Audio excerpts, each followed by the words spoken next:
Assalamu alaikum. Today we shall talk about data analysis. In our previous three videos, we described different methods, procedures, tools, and techniques to collect qualitative data as well as quantitative data. Once the data is collected, the social researcher finds that the data is coming from a diversity of resources as well as the data is available in different formats. Diversity of resources includes books, articles, reports, questionnaire, audio, video, and personal notes of the researcher. And templates are form means that data can come in textual form like observations, book, article, report, as well as it can be available in the video form, audio form, or numbers. So data is available, or data refers to those facts and figures which are available in different sources as well as different formats, and the researcher is unable to answer any research questions with the help of data because researcher is not interested in the data itself, rather he is looking for the answers to the research questions. The research questions refer to the topic of study is the big question, and it contains or it is made of several sub questions. For example, there are many questions in our questionnaire. All these questions refer to the heading, or they are the sub questions of the topic or the big question in the topic of the study. So since researcher is unable to go further or to proceed in the research process with the help of data, he has to apply the tools and techniques for data analysis. Data analysis is a set of tools and techniques which enables the researcher to convert the scattered facts and figures into a template, into a format which makes sense and which becomes helpful for the researcher. And most commonly we say that when data is organized according to the requirements of the researcher, it becomes information, and information is useful. So the process of data analysis is a journey from no sense to sense making process. It takes us from data to information, unorganized facts and figures to organized facts and figures. We use data analysis for the sake of moving from meaningless facts and figures to meaningful facts and figures which are useful and which are explicit.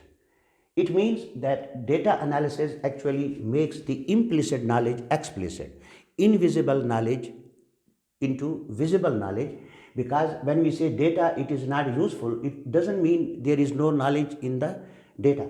Knowledge is there because the facts and figures is knowledge, but they are scattered, therefore they cannot be used.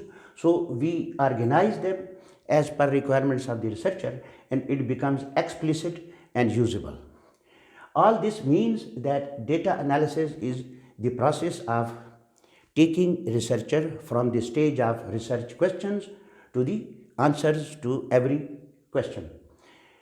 For data analysis, we use different tools and techniques which are separate for qualitative data and quantitative data. In qualitative data, we use thematic analysis, content analysis, correspondence analysis, and multiple other methods, procedures, tools, and techniques to convert qualitative data into qualitative information so that it becomes useful for the researcher. Likewise, quantitative data are facts and figures.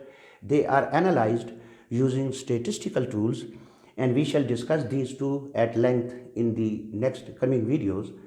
So qualitative and quantitative tools and techniques are used to convert data into something useful, and the conversion of data into something useful continues in different directions and with different objectives, and to answer different research questions, not only the questions available in that particular research topic onto which the researcher is working, but the data can afterwards be used by applying different tools and techniques for analysis to answer new questions and to help another kind of research as well. To conclude our discussion on data analysis, I would say that in social research, data analysis is the set of basic tools and the professional tools which make a researcher professional researcher, because he becomes skillful and he becomes professional in converting raw facts and figures into useful, into meaningful information which takes on as knowledge and then moves to the wisdom. For example, data is unorganized, so it is useless. We apply certain tools and techniques to process the data, and it is converted into information which is organized and which is useful. Likewise, once the information is available, then we make claims on the basis of information, which are called theories, and we have said that theories are a step from information to knowledge. They are the part of knowledge, but they are simply claims which need to be tested. They are accepted as knowledge because these claims are by the researchers, by the experts, not the layman. So once a theory is tested and it is approved, suppose 20%, 30%, 40%, it is approved that it is correct, then that 30% becomes knowledge in that particular situation where the theory was tested. And then we go for the next stage from knowledge to wisdom. Wisdom refers to when to use that particular piece of knowledge and where. So that is the end of today's lecture, data analysis. And the final note will be that data analysis is the cooking process which a researcher has to learn to cook data into information or knowledge, and which can be used by the stakeholders or the people interested in that kind of research. Khuda Hafiz.